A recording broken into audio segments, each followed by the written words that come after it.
Hello everyone, today I'm going to introduce how to use the MURCSS, the research computer. It's a high performance computer HPC. So this video, because I am currently in University of Missouri, so I'm going to use this as a demonstration. But if you are not in MU, you are in some other colleges, you can just find the document. I'm pretty sure I look at some other colleges, they are using the similar software, even if the same software to manage their process. So maybe the login process is a little bit different, but I think everything else will be really similar. Okay, so first you need to open your terminal. If you're on Linux, I think you know how to do that. Usually it's Control Alt and T. On Mac, you just open terminal. On Windows, you can use open Windows terminal on the command line. And I think the latest Windows, Windows 10, Windows 11 have built-in SSH, so you don't need to download a separate SSH program. And for Mac and Linux, SSH is also built in, so you can just type in SSH.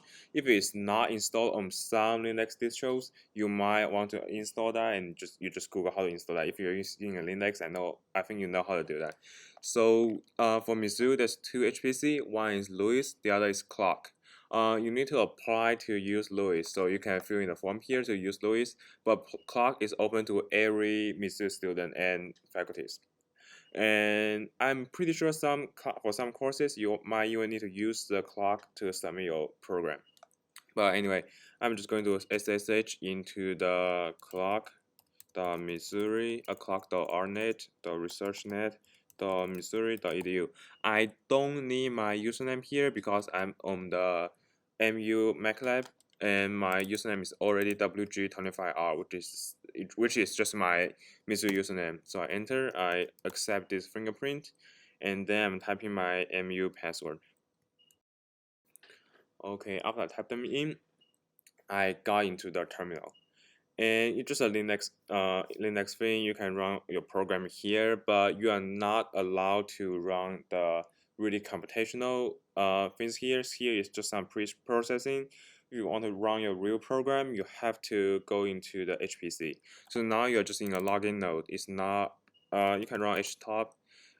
That's 24 core CPU here and 126 gig of RAM. That is a lot, but this is a login node, so everyone log into this computer to submit their work to the real computational nodes.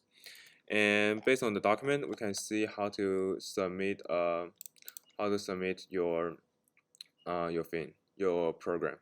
So that's the structure of clock. Clock is a much smaller because it's open to everyone. So and using the SLURN, the SLORM, the software to manage all the jobs. That's so similar. Like that's why I say like it's so similar between colleges because I saw many colleges, many universities, they use the same software.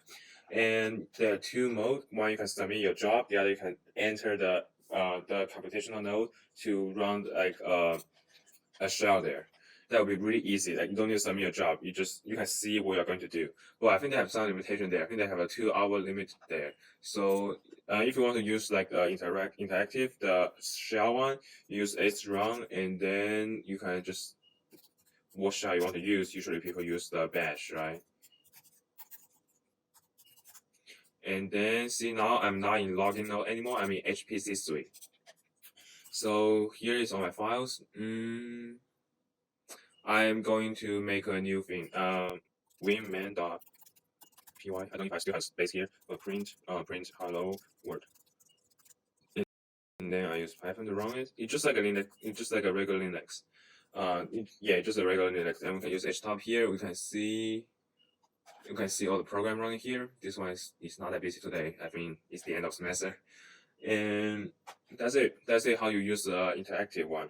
But what if I don't want to use the interactive one? I want to submit my job to run a long time, even after I close this window. So then I think you should use the SBench, and then you need to submit a shell file. And yes, and on the shell you have to have something like this. So I'm going to make a shell. Just run the sh. Same the everything here, bin bash. This is what you want to run this bash, right? And the batch, which partition you want to run it on. It's like which node you want to run it on. I'm not going to write it here. I think you don't have to do this part. I'm just going to do n is how many CPU you think. I just need one CPU. Sorry, I forgot to open my numlock. And then also memory. So although we in the HTOP we says 100 gig of memory, right? But if you don't say how much memory you need, you give you a really low amount. That means 1 gig or something. And if you use more than that memory, your program will be killed. So be careful. You don't want to use too much, because if you want to use too much, you might not get the space or something like that. Just run the right amount.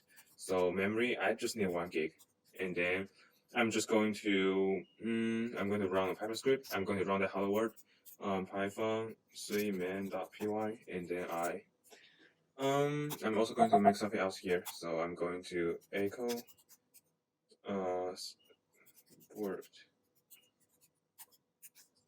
I want to echo the x to some random file .txt, and then I use this command to run. This is the interactive, but I don't really need that's S run interactive. I don't really need that, so I just need to use the S bench to submit as a shelf a script.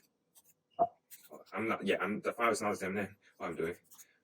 So it's a job submit to this, and I'm going to see. Yeah, I can see my text there, and it means it's successfully run, and I can see there should be a log there. It's called a slum. This one, yeah, it's hello world. It's the Python script. The output is there, so it works, right? It's just not that hard.